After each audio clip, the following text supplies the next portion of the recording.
বিধায়ক হাফিজ রফিকুল ইসলাম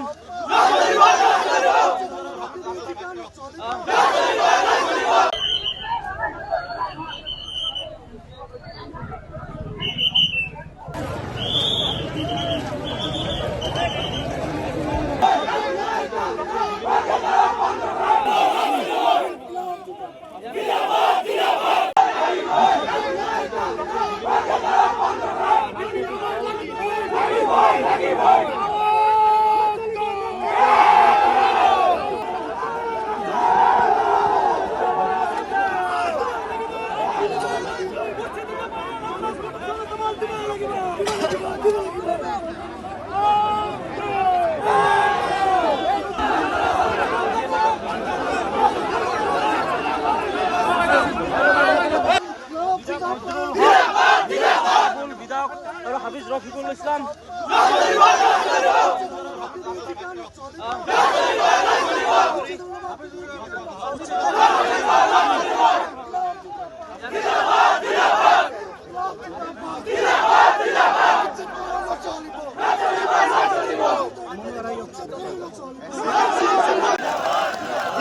जिंदाबाद माटिर पट्टा लाखी बय माटिर पट्टा लाखी बय अन्याय अविचार करी उच्छेद करा नचलिब उच्छेद करा नचलिब संस्थापन अभियाने उच्छेद मानि लुवा নহব संस्थापन अभियाने उच्छेद मानि লুৱা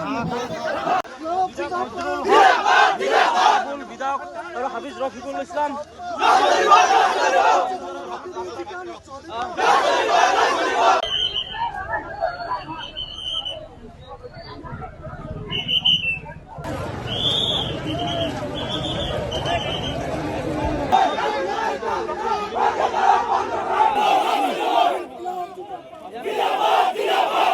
গণতান্ত্ৰিক ভাবে এটা জাতিক টাৰ্গেট কৰে পৃথিবীৰ কোন সৰকাৰ আজলৈকে এনেকুৱা কৈ আপোনাক উচ্ছেদ কৰা নাছিলে। এটা জাতিক টাৰ্গেট কৰে উচ্ছেদ কৰছে, মেদিমাটিৰ পৰা উচ্ছেদ কৰিছে।